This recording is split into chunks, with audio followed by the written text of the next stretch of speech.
Hello friends, welcome back to my YouTube channel Vaijnath coaching classes. आज से एक नया चैप्टर स्टार्ट कर रहे हैं, वो है चैप्टर 6 त्रिभुज।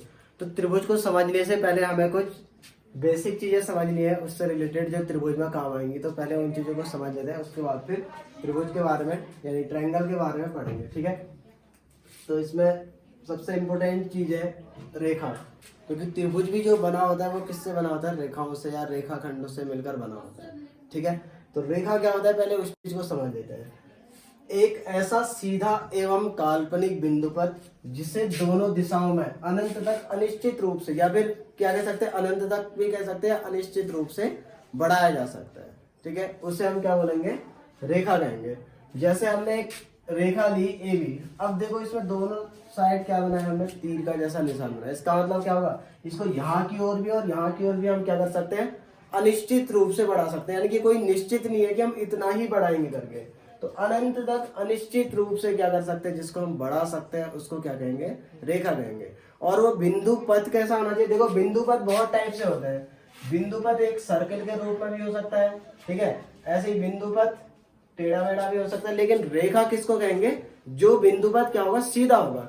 देखो रेखा में इसमें एक चीज जोड़ रखा है कि काल्पनिक, क्योंकि देखो रेखा कभी भी वास्तविक नहीं होती है, क्या है? काल्पनिक है। एक बिंदु को, जैसे एक बिंदु यहाँ है, दूसरा बिंदु यहाँ है, हम इन दोनों को मिलाएंगे तो क्या बन गया? ये रेखा का रूप हो गया, है ना। तो इसका मतलब क्या है? इससे जब हमने मिलाया नहीं था तब कोई रेखा थोड़ी ना थी, तो ऑटोमेटिक नहीं आ रखे। उसको हमने सोचा कि हम इसको, इन दोनों बिंदुओं को या तो ऐसे मिला सकते हैं या फिर ऐसे मिला सकते हैं, ठीक है, या फिर ऐसे इसके चारों ओर गोल वक्र खींच करके बना सकते हैं, है ना। सबके सब क्या है? ये बिंदुओं का पथ ही तो बन रहा है, लेकिन रेखा उसी पथ को कहेंगे जो क्या होगा? सीधा होगा। आई बात समझ? जो पथ क्या होगा? सीधा होगा, जिसको हम दोनों तरफ क्या कर सकते हैं? अनंत रूप से बढ़ा सकते हैं। क्या इस पथ को हम अनंत तक बढ़ा सकते हैं? नहीं ना। ये यहाँ से स्टार्ट हुआ, घूम फिर के फिर से वही आ गया, लेकिन ये क्या होगा? अनिश्चित रूप से हम जितना बढ़ाएंगे वो क्या होगा? बढ़ते जाएगा, ठीक है। इसे कहेंगे रेखा यानी लाइन। अब देखो एक रेखा को कैसे रिप्रेजेंट करते हैं। रेखा को हम क्या लिख सकते हैं? इस ए बी को या तो रेखा ए बी लिख सकते हैं, ठीक है, या फिर ए बी के ऊपर ऐसे निशान बना देंगे दोनों तरफ तीर का, तो ये क्या हो जाता है? रेखा कहते हैं इसको भी। तो ये भी रेखा ए बी ही है, या फिर ऐसे लिख देंगे। आई बात समझ में? फिर इसके बाद आता है रेखाखंड यानी लाइन सेगमेंट। अब देखो रेखाखंड शब्द से ही क्या पता चल रहा है? रेखा खंड यानी रेखा का खंड, रेखा का हिस्सा। रेखा नहीं है वो, क्या है? रेखा का भी हिस्सा है एक, ठीक है। तो रेखा पर स्थित किन्हीं दो बिंदुओं के बीच की दूरी, जैसे ये पूरी एक रेखा है, ठीक है, तो बाई चांस हम इतना मान लें ए बी, तो यहां से यहां तक की जो दूरी लोगे ये भी रेखाखंड है, तो इन दोनों के बीच की दूरी लोगे ये भी क्या है? रेखाखंड ही है ना। तो किन्हीं भी दो बिंदुओं के बीच की जो दूरी होगी उसे हम क्या कहेंगे? रेखाखंड कहेंगे, ठीक है। तो इसमें क्या होगा? इसमें दोनों तरफ हम तीर का निशान नहीं लगाएंगे। तीर का निशान लगाने का मतलब क्या है? वो इस ओर भी बढ़ते जाएगी, इस ओर भी बढ़ते जाएगी। लेकिन रेखाखंड क्या है? देखो इसमें एक और चीज लिखी है, रेखा का वह भाग जिसके दो अंत बिंदु होते हैं, ठीक है। इसमें क्या हमने अंत बिंदु की बात करी? नहीं ना। तो इसका मतलब रेखा में कभी भी कोई अंत बिंदु नहीं होता है, वो बढ़ते ही जाती है। लेकिन रेखाखंड में क्या होगा? अंत बिंदु यानी उसके एंड पॉइंट होंगे। एक एंड पॉइंट ये है, दूसरा ये है। आई बात समझ में? तो रेखा का वह भाग जिसमें क्या होते हैं? दो अंत बिंदु होते हैं, या फिर रेखा पर स्थित किन्हीं दो बिंदुओं की जो बीच की दूरी ली, हमने तो केवल बीच की दूरी ली, ये थोड़ी ना कहा कि अनिश्चित रूप से बढ़ा सकते हैं। अब इसको कहाँ को बढ़ा सकते हैं? हमने ऐसा कहा कुछ नहीं कहा ना। रेखा में क्या है? केवल दोनों तरफ बढ़ा सकते हैं हम उसको, लेकिन रेखाखंड क्या होगा? केवल दो बिंदुओं के बीच की दूरी आएगी। आई बात समझ में? ठीक है, केवल दो बिंदु ले लो और उनके बीच की जो दूरी होगी उसे हम क्या कह देंगे? रेखाखंड कह देंगे, ठीक है। अब एक रेखाखंड को रिप्रेजेंट कैसे करते? देखो अगर तुम्हें इस ए बी को लिखना है तो क्या लिखोगे? या तो रेखाखंड ए बी लिखोगे, या क्या लिखोगे इस चीज को? ए बी के ऊपर अगर एक खाली लाइन ड्रॉ कर देते हैं तो ये भी क्या है? रेखाखंड ए बी ही है। अगर दोनों तरफ तीर बना दिया होता तो रेखा आ जाता। आई बात समझ में इतनी? अब है अगला किरण यानी कि रे जिसको हम बोलते हैं, ठीक है। रेखा का वह भाग जिसका केवल एक अंत बिंदु होता है। देखो रेखाखंड में अंत बिंदु कितने हैं? दो, ठीक है। यानी कि यहां से शुरू हुआ यहाँ पे खत्म हो गया, या यहां से शुरू हुआ यहाँ पे खत्म हो गया, तो यही तो है ना अंत बिंदु, उसके एंड पॉइंट है। रेखा में कोई भी एंड पॉइंट नहीं होता है, क्योंकि वो बढ़ते जाते, खत्म कभी होती ही नहीं है। ऐसे ही किरण क्या है, उसका एक न एक क्या होगा, अंत बिंदु होगा। ठीक है, तो अगर हमने किसी भी बिंदु से किरणें दिखानी है, जैसे ये हमने मान लिया है टॉर्च है, इससे क्या आ रहा है, उजाला आ रहा है ना, तो इससे अगर हम किरणें लेंगे तो कहाँ कैसे जाएंगी, इस डायरेक्शन में जा सकता है, यहाँ की ओर ऐसे ही तो जाएगा ना, तो यहाँ की ओर तो ये बढ़ता जाएगा, तो इसका मतलब निकला कहाँ से स्रोत, यहाँ पर से, तो ये क्या हो गया, एक उसका एंड पॉइंट बन गया। आई बात समझ में? तो जिसमें क्या होता है, एक अंत बिंदु होता है, तो ये क्या है, किरण है। अगर तुम इसको दिखाना चाहोगे तो क्या लिख सकते हो, किरण को, इसको लिख सकते हो किरण ए बी। ठीक है, क्या लिख सकते हो, किरण ए बी, या फिर क्या लिख सकते हैं, ए बी के ऊपर तीर बना दो, बस केवल एक ही और। ठीक है, तो ये भी क्या करेगा, किरण ए बी ही रिप्रेजेंट करेगा। आई बात समझ में, इतनी चीजें। देखो अगला पॉइंट है इसमें, संरेख बिंदु यानी कि कोलिनियर पॉइंट्स। यदि 3 या 3 से अधिक बिंदु एक ही रेखा पर स्थित होते हैं तो उन्हें कहते हैं हम संरेख बिंदु। देखो एक लाइन पर कम से कम कितने बिंदु होंगे, 2 बिंदु तो होंगे ही होंगे, है ना। एक रेखाखंड भी अगर हम लेते हैं तो किन्हीं 2 बिंदुओं के बीच की दूरी तो क्या होगी, रेखाखंड, रेखा पर किन्हीं 2 बिंदुओं के बीच की दूरी, तो 2 बिंदु तो है ही ना किसी भी लाइन पर। ठीक है, तो कम से कम कितने होने चाहिए, संरेख मतलब एक ही रेखा में, तो कम से कम कितने, 2 तो होते ही होते हैं, तो उन्हें क्या संरेख कहना है ना, वो तो ऑलरेडी संरेख है। अगर हमें संरेख के लिए एक बात करनी है तो इसका मतलब क्या होना चाहिए, या तो 3 पॉइंट होने चाहिए, 3 से अधिक होने चाहिए।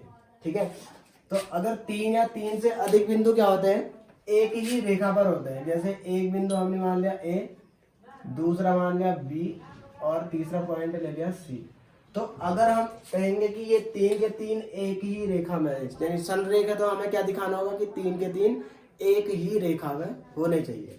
ठीक है, तो वो लाइन जो होनी चाहिए वो क्या होनी चाहिए, इन तीनों बिंदुओं से होकर जानी चाहिए, तब जाकर के ये क्या होगा, संरेख बिंदु होंगे। क्योंकि 2 तो किसी भी लाइन पर होंगे ही होंगे, उसे हम संरेख नहीं कहेंगे।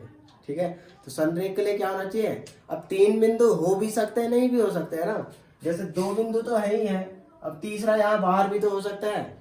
अब एक बिंदु यहाँ है, दूसरा तुम कहीं भी ले लो, उसको तुम मिला तो सकते ही हो, चाहे यहाँ हो, मिला सकते हैं कि नहीं मिला सकते, तो 2 बिंदुओं को तो मिला सकते हैं, लेकिन 3 बिंदुओं को एक ही लाइन पर मिला भी सकते हैं और नहीं भी मिला सकते। क्यों, 2 बिंदु ऐसे आ रहे हैं, तीसरा यहाँ है, अब मैं चाहूंगी तीनों को एक ही लाइन पर मिलाओ, तो या तो यही दोनों को मिला पाऊंगा या यही दोनों को मिला पाऊंगा। क्या तीनों को एक लाइन में मिला पाऊंगा इस कंडीशन में, नहीं ना, तो वो तब मिला पाऊंगा जब वो इनके ठीक क्या होगा, बीचों बीच में होगा, तब मिला सकता हूँ। आई बात समझ में? तो संरेख के लिए कंडीशन कैसी होनी चाहिए, फिर यहां पर को लिख लेते हैं संरेख के लिए। तो संरेख के लिए कंडीशन होनी चाहिए कि AC जो आना चाहिए, A से C तक की जो दूरी आनी चाहिए वो क्या आनी चाहिए, A से B तक की दूरी और प्लस B से C तक की दूरी। क्योंकि जब AB प्लस BC होगा तो तभी तो इन दोनों को जोड़ करके क्या आएगा, AC आएगा ना। क्या किसी और कंडीशन में आ सकता है, जैसे देखो अगर तुम क्या ले लोगे, एक बिंदु यहाँ ले लिया, एक यहाँ, तीसरा तुमने यहाँ ले लिया C पॉइंट को, अब तुम कह रहे कि ये संरेख है। संरेख कब होगा, जब 3 के 3 एक ही लाइन पर होंगे, है ना। अब क्या इन दोनों को जोड़ करके इस AB के बराबर कभी आ सकता है, AC प्लस BC बराबर AB आ ही नहीं सकता है। क्यों, एक त्रिभुज बन रहा है, त्रिभुज की 2 भुजाओं का योग हमेशा तीसरी भुजा से क्या आता है, बड़ा आता है, तीसरी भुजा के बराबर कभी भी नहीं आता है। ठीक है, तो इन दोनों का योग इसके बराबर आ ही नहीं सकता है, तो एक ही रेखा में कैसे होगा, वो कब पॉसिबल है, जब वो बिंदु उसी लाइन पर होगा, AC बाहर ना होकर के कहाँ होगा, उसी लाइन पर, AC लाइन पर होगा, तब होगा ऐसा। आई बात समझ में? अब देखो दूसरा पॉइंट है इसमें, कोण।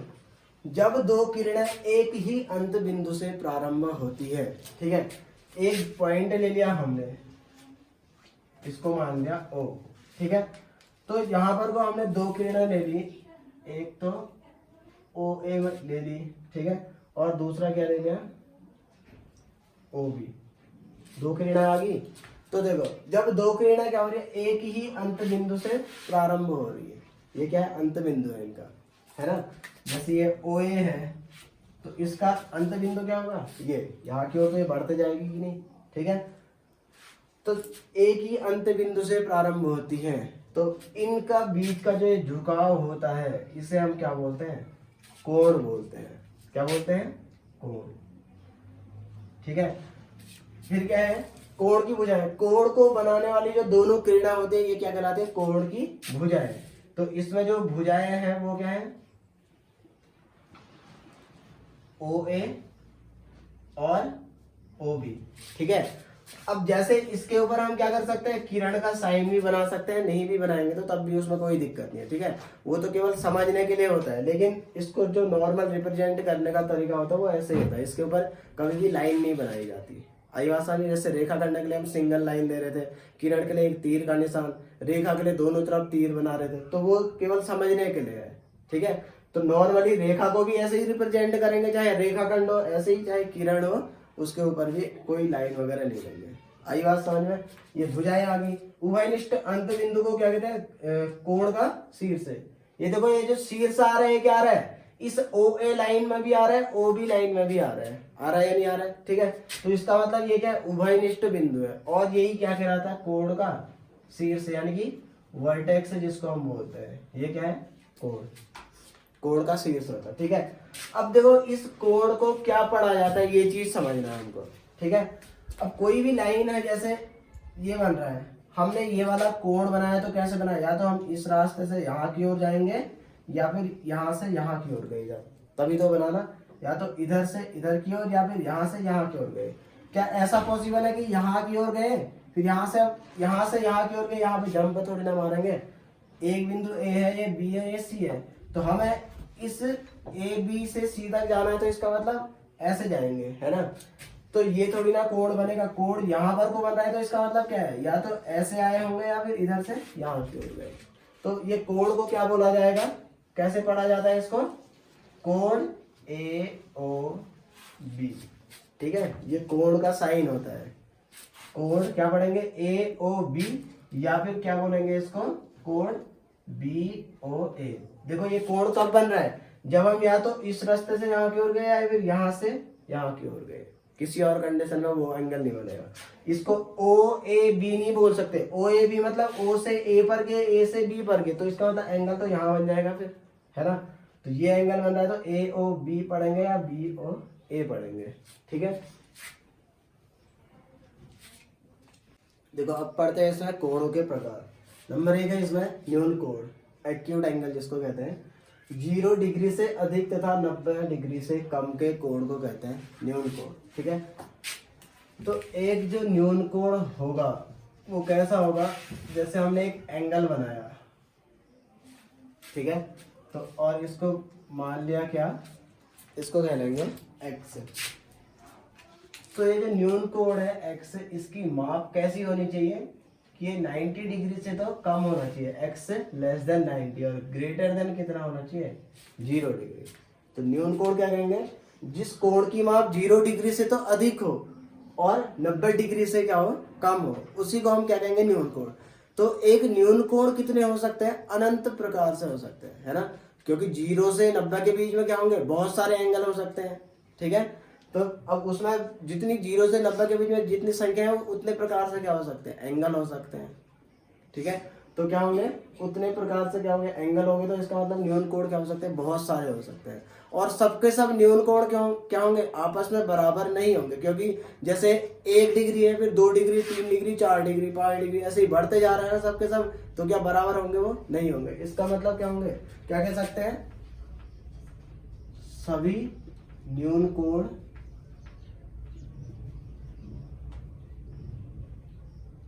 परस्पर बराबर नहीं होते।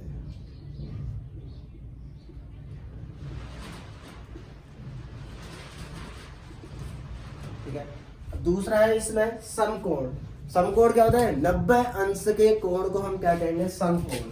तो कोई एंगल अगर बन रहा है, ठीक है, और इसको अगर हमें क्या कहना है, समकोण कहना है, ये x मान लिया एंगल को, तो ये x किसके बराबर होना चाहिए, 90 डिग्री के बराबर होना चाहिए, तभी हम उसको क्या कहेंगे, समकोण। अदरवाइज समकोण नहीं कहेंगे। 90 से कम आ गया तो न्यून कोण, उससे ऊपर जाएगा तो अधिक कोण कहेंगे। ठीक है, अब देखो जितने भी समकोण हम बनाएंगे, जैसे ये भुजा हमने थोड़ी सी बढ़ा दी ऊपर को भी, तब भी क्या होगा, समकोण ही तो रहेगा ना।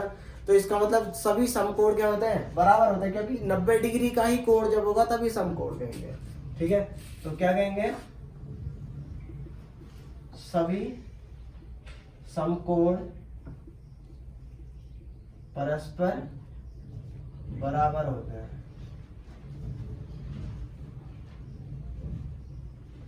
न्यून कोण बराबर नहीं होते क्योंकि अलग अलग माप होती है। ठीक है, फिर है अधिक कोण। तो अधिक कोण क्या होता है, 90 डिग्री से तो जो अधिक होगा, 90 यहां पर को बनेगा। ठीक है, तो 90 से तो क्या होगा, अधिक होगा, और 180 से कम होगा। तो ये एंगल क्या है, अधिक कोण है। कब, यानी इसकी माप क्या होनी चाहिए, 90 से तो अधिक होना चाहिए, x ग्रेटर देन 90 और लेस देन 180। 180 से क्या होना चाहिए, इसका मान कम होना चाहिए। अगर ऐसा हो जाएगा तो ये एंगल क्या हो जाएगा, अधिक कोण होगा। अब देखो 90 से ऊपर और 180 के बीच में बहुत सारे एंगल बनेंगे, सबके सब एक ही माप के नहीं होंगे, है ना। जैसे 91, 92, 93 तो बढ़ते जा रहे हैं। ठीक है, तो इसका मतलब क्या है, सबके सब अलग अलग हो रहे, तो इसका मतलब क्या हुआ, सभी अधिक कोण परस्पर बराबर नहीं होते हैं। ठीक है, तो क्या लिख सकते हैं, सभी अधिक कोण परस्पर बराबर नहीं होते हैं।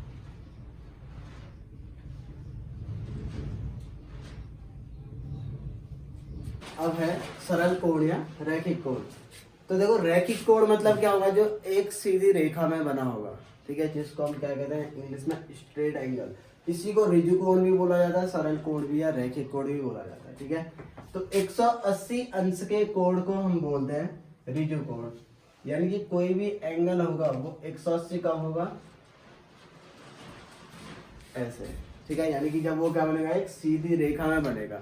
देखो जैसे अभी तक हम 90 डिग्री का एंगल ले रहे थे ना, वो कैसे ले रहे थे, एक लाइन यहाँ की ओर है तो दूसरी लाइन को हमने कहाँ की ओर ले लिया, यहाँ की ओर, तब ये कितना बना 90। ऐसे ही फिर अधिक कोण के लिए ले रहे थे तो थोड़ा सा इधर की ओर ले रहे थे। यानी कि जैसे जैसे हम क्या करेंगे, इसको ऐसे घुमाते जाएंगे तो एक कंडीशन ऐसी आएगी कि ये कहाँ आ जाएगा, सीधे इसी लाइन के साथ आ जाएगा सीधे, वो भी कैसे, किसी दूसरी डायरेक्शन में। तो जैसे ये बिंदु है तो मान लो ये यहाँ से यहाँ की ओर एक लाइन गई है, और दूसरी लाइन कैसे मान लिया हमने, यहाँ से यहाँ की ओर घुमा करके पूरा। ठीक है, तो उस कंडीशन पे कितने डिग्री का एंगल बना, 180 अंश का कोण बना। ठीक है, तो इसको हम क्या बोलते हैं, सरल कोण। ठीक है, या ऋजु कोण। तो देखो जितने भी स्ट्रेट एंगल होंगे वो क्या होंगे, आपस में सब बराबर होंगे, क्योंकि 180 अंश के ही कोण को हम क्या कहेंगे, सरल कोण या ऋजु कोण या क्या कहेंगे, रैखिक कोण कहेंगे। जैसे समकोण केवल 90 अंश के ही कोण को कहा जाता है, ऐसे 180 के ही कोण को हम क्या कहेंगे, सरल कोण। ठीक है, तो कभी भी एक सीधी लाइन अगर हमको मिल रही है तो उस पर जो एंगल बनेगा वो कितना बनेगा, 180 डिग्री का बन जाएगा। ये बात ध्यान में रखिए। अगला है प्रतिवर्ती कोण या वृहद कोण। तो प्रतिवर्ती कोण होता है 180 से अधिक और 360 से कम के कोण को हम बोलते हैं प्रतिवर्ती कोण। तो प्रतिवर्ती कोण को ऐसे ज्ञात किया जाता है, देखो जैसे ये एंगल बन रहा है यहाँ पर को कोई दो लाइनों के बीच में। ठीक है, इसको मान लिया हमने x। तो इस x का अगर हमको प्रतिवर्ती चाहिए तो इसका प्रतिवर्ती मतलब प्रति मतलब ये यहाँ की ओर है तो वो वाला एंगल कहाँ होगा, इसके अपोजिट में होगा। ठीक है, तो वो वाला जो एंगल बनेगा वो कहाँ बनेगा, इसके बाहर बनेगा, तो इसको बोलते हैं प्रतिवर्ती। तो देखो ये टोटल एंगल क्या बन रहा है, संपूर्ण कोण बन रहा है ना, ये कितना बनेगा, टोटल का टोटल 360 डिग्री बनेगा। तो अगर हमको इसको ज्ञात करना है केवल ये हरे वाले एंगल को, तो कितना होगा, ये पूरा का पूरा 360 है, तो 360 में से क्या कर देंगे, x को माइनस कर देंगे, तो ये क्या आया, प्रतिवर्ती आया। क्या आया, 360 माइनस x जो है वो क्या आ जाएगा, x का प्रतिवर्ती। तो अगर हमको कभी भी किसी एंगल का प्रतिवर्ती निकालना है तो हम क्या कर देंगे, उसको 360 में से माइनस कर देंगे। ठीक है, ये जो पूरा का पूरा बनेगा ये 360 बनेगा, उसमें से इस x को माइनस कर देंगे, तो ये क्या है, प्रतिवर्ती कोण है, किसका, x का। तो जिस भी कोण का हमको प्रतिवर्ती निकालना है वो क्या होगा, 360 में से माइनस कर दिया जाएगा। ठीक है, तो देखो इसकी जो भी माप है वो क्या है, 180 से ज्यादा ही है और क्या है 360 से कम, क्योंकि 360 ये पूरा होता है। तो इतना क्या है, ये अंदर का एक्स है, उसमें से जब हम 360 में से माइनस कर रहे तब यार जितना भी आएगा क्या आएगा, 360 से कम ही तो आएगा। ठीक है, क्योंकि 360 में से इतनी चीज माइनस हो गई है, तो वो 360 से क्या आएगा, जितना भी आएगा कम आएगा। तो प्रतिवर्ती कोण क्या हो सकते हैं, सभी प्रतिवर्ती कोण आपस में बराबर नहीं होंगे, क्योंकि 180 से अधिक और 360 के बीच में बहुत सारे एंगल आएंगे, है ना, तो वो आपस में क्या होंगे, बराबर नहीं होंगे। ठीक है, तो यानी कि ये जो x की माप होनी चाहिए ये कितनी होनी चाहिए, 360 से कम होना चाहिए और 180 से क्या होना चाहिए, ज्यादा होना चाहिए। ऐसे ही ये जो 180 का एंगल अगर इसको x मान लो तो ये x क्या आना चाहिए, 180 के बराबर होगा, तभी हम उसको क्या कहेंगे, कोई भी एंगल जब 180 के बराबर आ जाएगा तो सरल कोण कहेंगे उसको। ठीक है, और कोई भी एंगल 180 से ज्यादा आ रहा है, 360 से कम आ रहा है, तो प्रतिवर्ती कोण कहेंगे उसको। ठीक है, फिर है पूरक कोण। यदि दो कोणों का योग एक समकोण के बराबर हो तो उसे क्या कहते हैं, हम पूरक कोण कहते हैं। ठीक है, तो अभी नॉर्मल समझने के लिए ऐसे कर लेते हैं, एक समकोण बना लेते हैं और इसमें इसको एक तीसरी लाइन से क्या कर लेते हैं, इसके एंगल को डिवाइड कर देते हैं। एक को मान लिया हमने x, एक को मान लिया y। तो ये दोनों पूरक कोण कब होंगे, जब x धन y बराबर कितना आ जाएगा, 90। यानी कि इस x वाले कोण और इस y वाले कोण का योग कितना आ जाएगा, जब 90 डिग्री आ जाएगा, तभी हम इसको क्या कहेंगे, पूरक कोण कहेंगे। यानी कि अगर हमको किसी भी एंगल का पूरक ज्ञात करना है, जैसे x है तो x का अगर हमको क्या करना है, पूरक कोण ज्ञात करना है।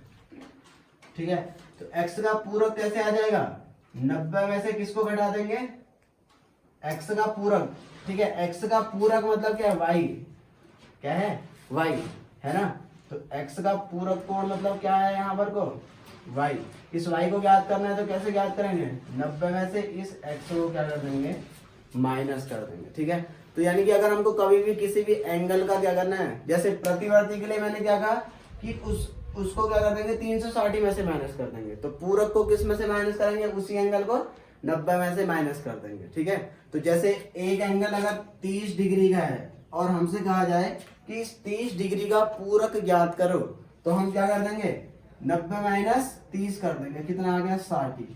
देखो 30 और 60 का योग कितना होता है, 90।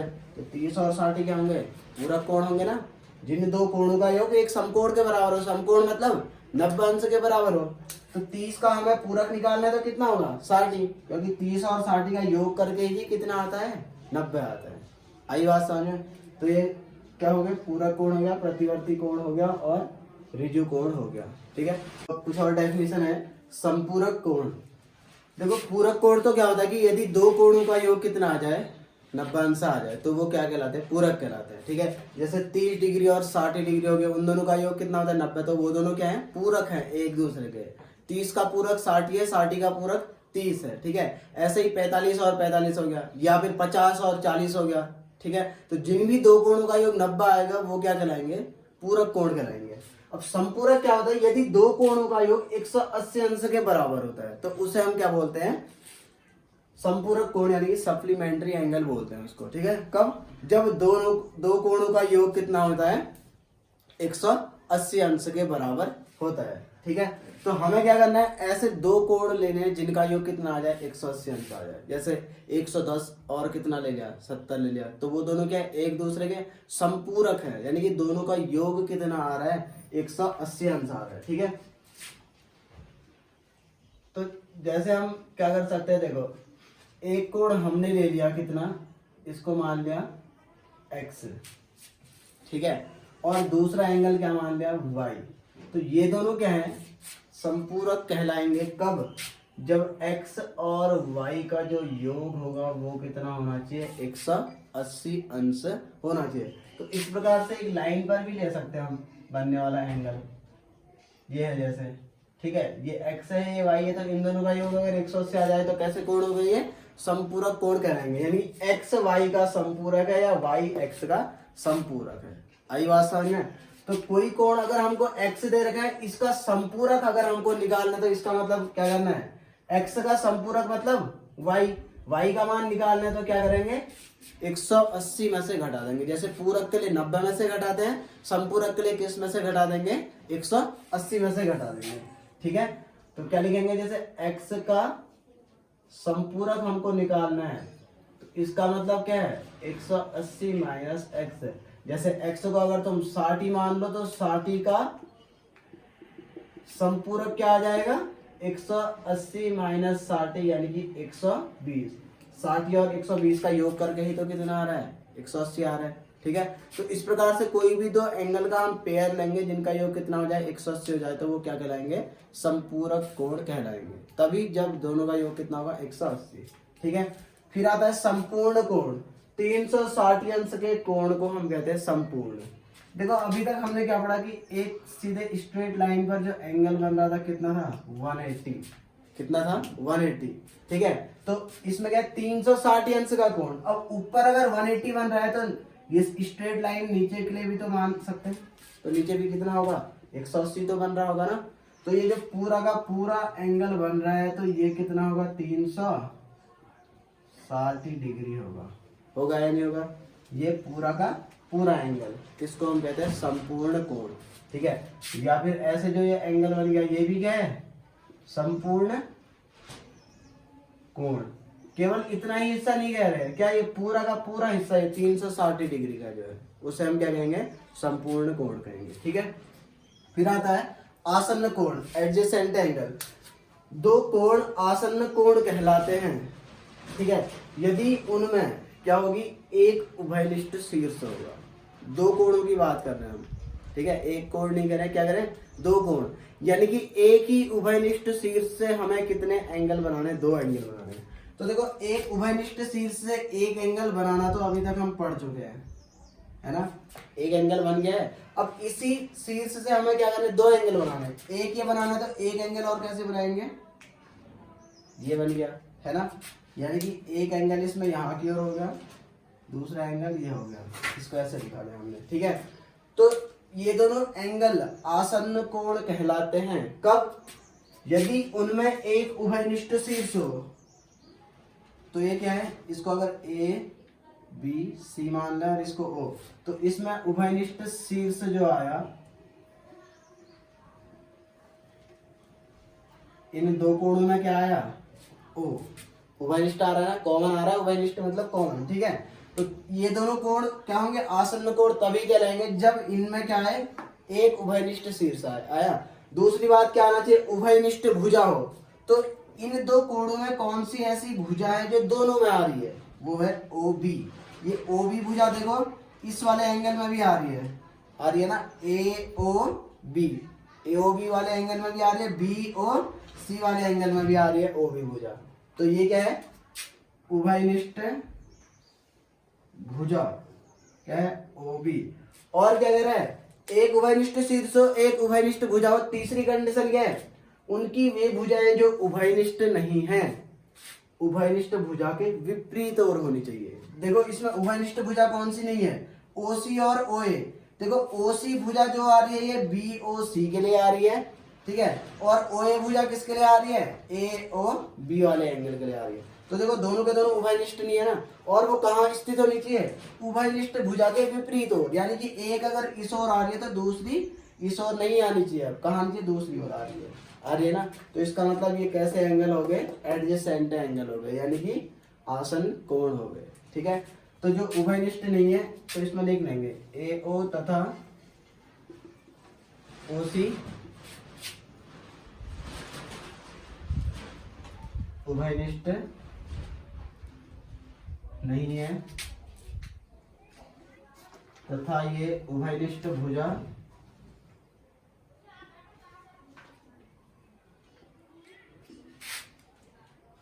ओबी के विपरीत ओर स्थित है।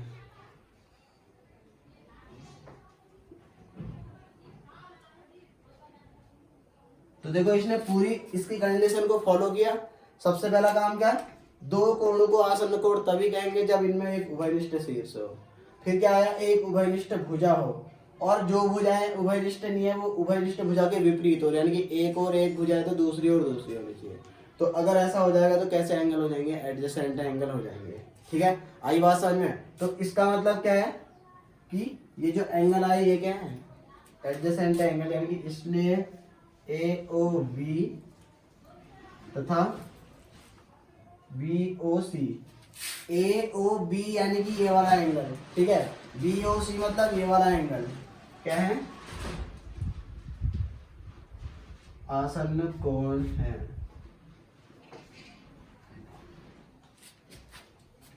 अगला टॉपिक है कोणों का रैखिक योग। जब दो आसन्न कोणों का योग 180 अंश होता है। देखो योग 180 अंश होता है, हमने अभी थोड़ी देर पहले एक चीज के लिए और पढ़ी थी, वो क्या था, संपूरक कोण।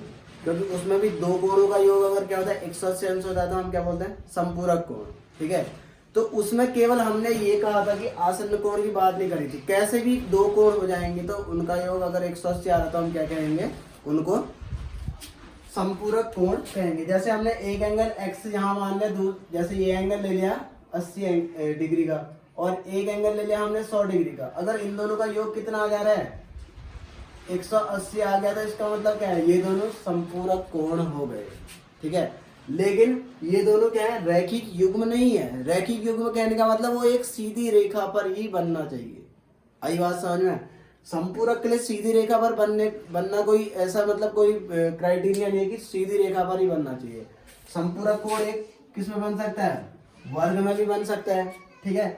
जैसे वर्ग के चारों कोण कितने अंश के होते हैं, 90 अंश के होते हैं। तो इन दोनों का योग कितना आ गया, 90 अंश आ गया। तो इसका मतलब क्या है, वर्ग के सम्मुख कोण क्या होते हैं, संपूरक कोण होता है, क्योंकि इन दोनों का योग कितना आ गया, 180 अंश है। चारों कोण 90 अंश के होते हैं ना, तो ये भी 90 ये भी 90, तो सम्मुख कोण 180 हो गए जोड़ करके। तो वर्ग के सम्मुख कोणों का योग कितना होता है, 180 अंश होता है। तो ठीक है, तो इसका मतलब क्या है, संपूरक कोण हो गए। लेकिन ये क्या है, रैखिक युग्म नहीं बन रहे हैं। क्यों, क्योंकि एक सीधी लाइन पर नहीं बन रहे हैं दोनों एंगल। आई बात समझ में। तो रैखिक युग्म कब बनेगा, पहली बात तो क्या होना चाहिए, वहां पर को आसन्न कोण होना चाहिए। क्या होना चाहिए, आसन्न कोण, ठीक है। तो देखो आसन्न कोण कब बनता है, जब दो कोणों में क्या होता है, एक उभयनिष्ठ भुजा होती है। तो जैसे हम चित्र बनाए इसका, इसमें क्या करेंगे, ये ले लिया हमने एक बिंदु, ठीक है। इस पर को हमें क्या बनाने, दो एंगल बनाने, तो इस टाइप से मान लिया हमने, ठीक है।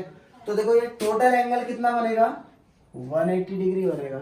क्योंकि क्या है, ये एक सीधी रेखा बन रही है ना, ये क्या है, सीधी रेखा। तो सीधी रेखा पर बनने वाला एंगल कितना होता है, 180 अंश का होता है। तो ये 180 बनेगा ही बनेगा, ठीक है। तो जब दो आसन्न कोण, ये देखो ये दोनों आसन्न कोण बन रहे हैं या नहीं बन रहे हैं, देखो एक उभयनिष्ठ शीर्ष होना चाहिए, एक उभयनिष्ठ क्या आ रही है, भुजा, जो इस वाले एंगल के लिए भी काम आ रही है और इस वाले एंगल के लिए भी काम आ रही है। तो ये क्या है, उभयनिष्ठ भुजा, और ये क्या है, उभयनिष्ठ शीर्ष। तो आसन्न कोण है। अगर इन दोनों का योग 180 होता है तो ही क्या होगा, तो कोणों का रैखिक युग्म होगा।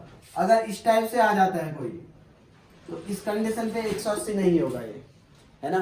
तो ये क्या है, कोणों का रैखिक युग्म नहीं है। जबकि आसन्न कोण है, तो जिन आसन्न कोणों का योग कितना आएगा, 180 अंश आएगा, उन्हीं को हम क्या कहेंगे, कोणों का रैखिक युग्म। यानी कि अगर एक सीधी रेखा पर, ऐसे सीधी रेखा पर कोई तिरछी रेखा पड़ रही है और इन दोनों का योग 180 अंश अगर आ रहा है, तो क्या है, वो कोणों का रैखिक युग्म है। तो एक सीधी रेखा पर कोई भी एंगल अगर बन रहा है तो वो डेफिनेटली क्या होगा, 180 अंश का होगा ही होगा, ठीक है। उसे क्या कहते हैं, रैखिक कोण कहते हैं।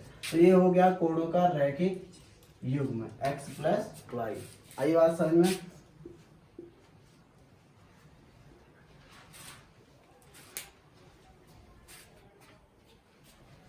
अगर आप लोगों को ये वीडियो पसंद आई है तो वीडियो को लाइक करें, कमेंट करें, शेयर करें और साथ ही साथ चैनल को सब्सक्राइब करें।